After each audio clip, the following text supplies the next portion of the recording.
Hey there everyone! I am so excited for today's video because I've gotten my hands on so many books this week. Books that my mom found buried in closets, books that I found at the thrift store, books that I found at a great price at a local bookstore, books that I got from my Oma. I think I have like over 20 new books to share with you, and I'm just so excited to do a little haul. And then I also have something else book related that I am so pumped to show you. They are the most beautiful little, drum roll please, little crochet dolls. This is Anne and this is Joe, and I had these made by a local girl who just does this kind of thing for a hobby. She basically makes all sorts of book characters from all her favorite books. She turns them into these adorable little crochet dolls. So here's Anne. Her hat pops off and it's kind of held on the back by her little string. Her braids are adjustable, so you can kind of bend and twist them. You can take her apron off, you can take her dress off. Her limbs are like movable, so she's pretty flexible. So technically you could like take off her outfit and put on another outfit, which I'm not going to do because I don't have another one for her, but how beautiful is this little Anne? And then here we have Joe in one of her iconic outfits from the movie that I just love, and I actually tried to recreate this outfit last year to dress up as Jo Mart for a school book character dress-up day. Oh my goodness, she's just adorable. She's got her little wisps hanging off her head. She's got her hair tucked back in a bun. She's got on her beautiful yellow jacket, which, as I said, can come off and go back on. Her little red neck scarf, her skirt. And how sweet is she? I am just so in love with these, and I didn't really have a reason to get them because I don't play with dolls. But I just thought I want to start stockpiling pretty little things like this for my future daughters, which hopefully God blesses us with daughters because they've got Joe and Anne waiting for them. Alright, so the first book that I found actually at an antique store is called For the Temple, A Tale of the Fall of the Jerusalem by G.A. Henty. Henty was kind of the pioneer of historical fiction, and so this is one of his earlier works, and I'm excited to read it and just have it around to look at because it's so beautiful. Okay, next up we have a very special series, which is the Young Folks Shelf of Books, the Junior Classics. This is book 1, Fairy Tales and Fables, published in 1949. It's full of the lovely tales that we so cherish. Tales from England, the story of the Three Little Pigs, for example. Tales from Ireland, tales from Germany, tales from Norway, tales from France, tales from Czechoslovakia, tales from Russia, tales from India, and finally, fables from Aesop. Moving on in this series, very sadly, book 2 was not at the thrift store, so I had to skip it. So this is book 3, Myths and Legends. And it's got some fabulous old tales too. It's got the myths of Greece and Rome, stories from Norse myths, stories from the Jataka tales of India, stories of the American Indian, not an appropriate word, but old legends such as St. George and the Dragon. Oh, I'm so excited about this one. Book number 4 is Hero Tales. We've got tales from the Odyssey of Homer.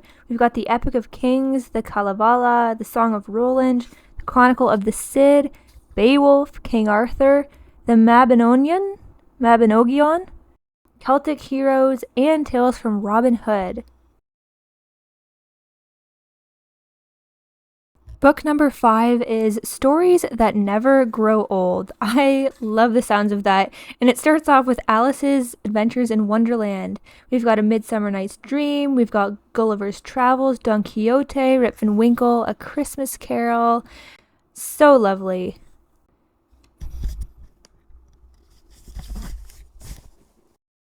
Then book 6 is called Stories About Boys and Girls.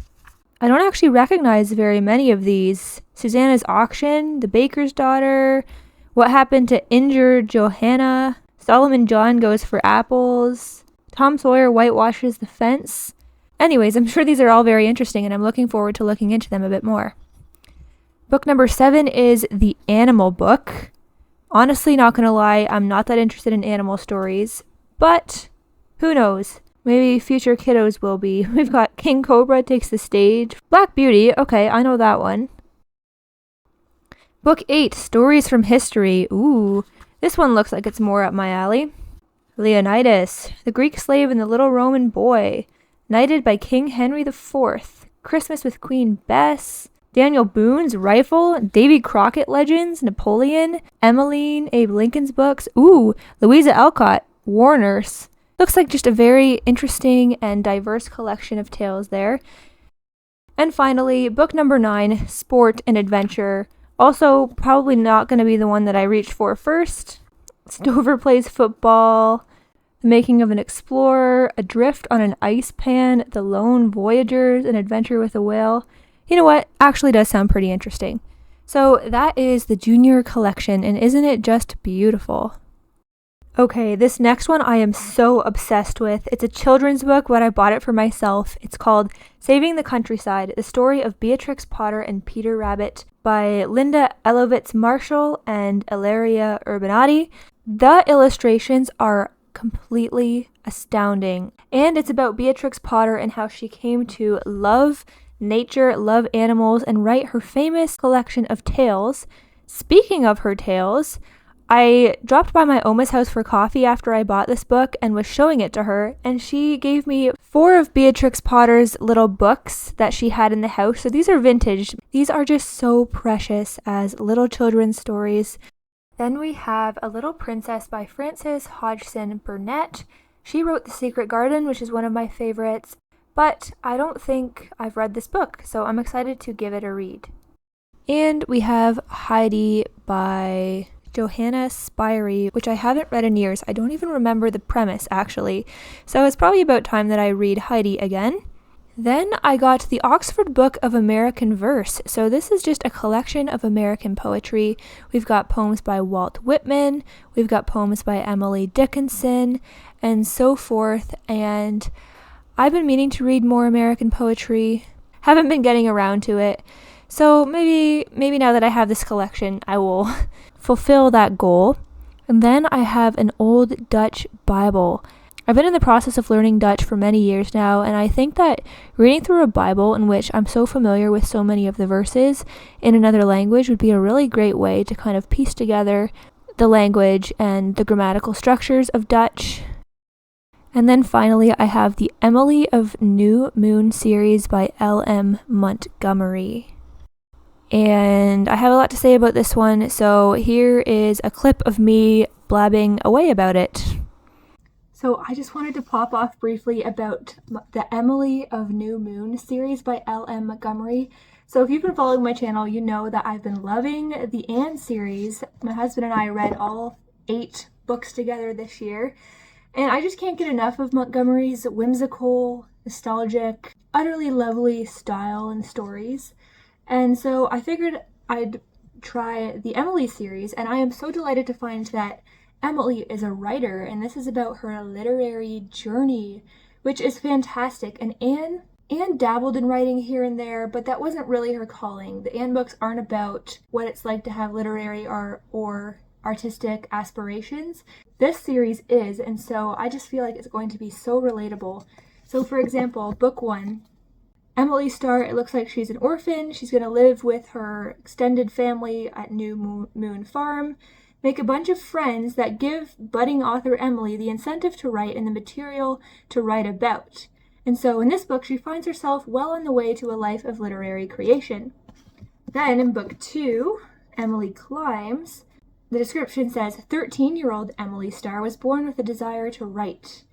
And then it talks about, as an orphan living on New Moon Farm, she was able to face the lonely times more easily because of her writing.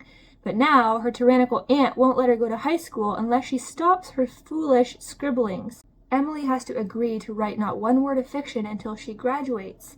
But it says Emily can't imagine a life without stories. And similarly in Emily's Quest, Emily Starr knows she's going to be a great writer. She's as certain of that as she is of her future with her childhood sweetheart, blah, blah, blah. Her childhood sweetheart and artist moves to Montreal. To cope with her disappointment and loneliness, Emily throws herself into the task of completing her first novel. This one looks to be about how she lost her desire to write when her dreams for love were shattered, and that it ends with the question, will she ever regain her desire to write? So I am just so looking forward to witnessing Emily's struggles and successes in writing.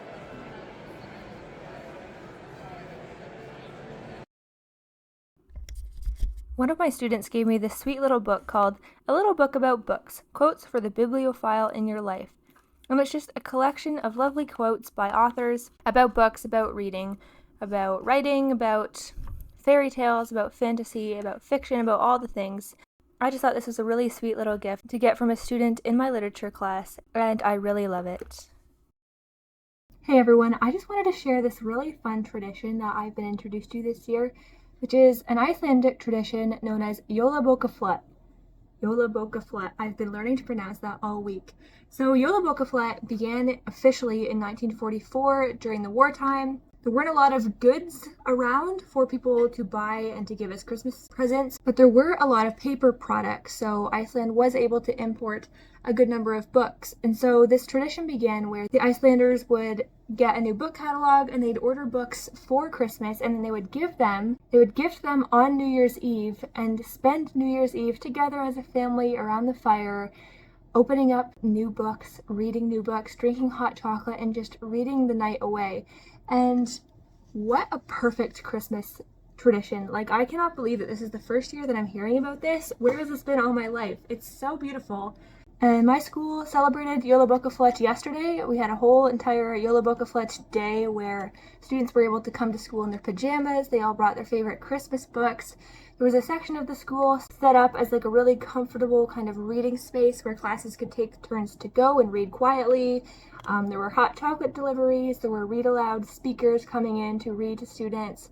I ended up reading a lot of fairy tales, actually out of the new collection that I just shared with you. And it was just really wonderful. And I'm thinking that this is the perfect tradition for my husband and I and our future family. Like, buying books for Christmas, it's what I do already. Like, if I'm buying a Christmas gift for a friend, for a parent, for a colleague, for my husband, I'm pretty much always buying books because books are just the gift that keeps on giving. Something to think about, an imaginary world to walk into. I just think books are a timeless, kind of universally valuable gift. And so I am so down to do jolabokaflod, for the rest of my life as a tradition, just buying books for Christmas, and when I have my own family one day, to spend Christmas Eve curled up reading around the fire, drinking hot chocolate, eating yummy Christmas food. Oh, it's just so perfect. Anyways, we are having a staff Christmas dinner tonight, and the jolabokaflod tradition continues where we're supposed to bring a book, wrap it up so no one can see what it is, putting them in this big collective basket, and then you get to take a new one from a colleague, not knowing what book it's going to be, but one that they obviously recommend or value, and then we'll take that home and enjoy it. So I need to go find a book that I have. It's supposed to be like a used book, a book that you've read already and are willing to pass on. And the problem is I'm not willing to pass on like any of my books. So I don't know. This is going to be tricky for me to find one that I actually want to give away. But I'm going to do that now, and then I'm going to wrap it up, and I will let you know which one I end up receiving as a gift tonight. So beside the many, many books featured in my house, I do have crates and crates stuffed here in the closet that I don't have anywhere to display. So I'm going to look through these to see if I can find one that I'm willing to give away.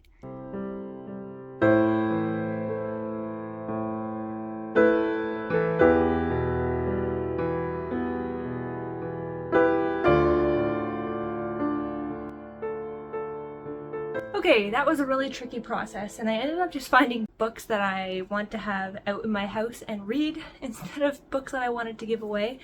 But I did decide on The Blind Assassin by Margaret Atwood, just because I did read this once and I remember nothing about it. It doesn't have any personal value or interest to me at the moment, so I'm going to wrap this guy up for our jolabokaflod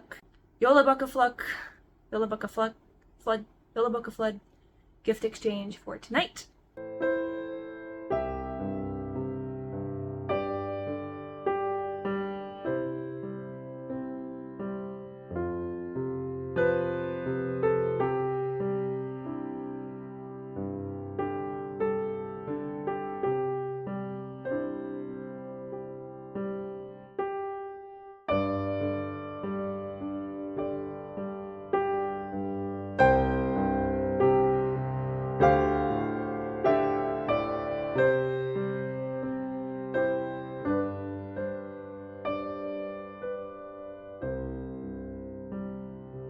So apparently the staff dinner at Jolabokaflod was supposed to be kind of a joke and funny and whatever, because the book I got is not one that I think somebody seriously recommended. Let's see here.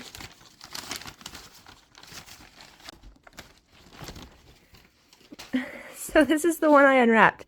The Mysterious North, Encounters with the Canadian Frontier, 1947 to 1954, which, you know, might be interesting. It's not necessarily my cup of tea.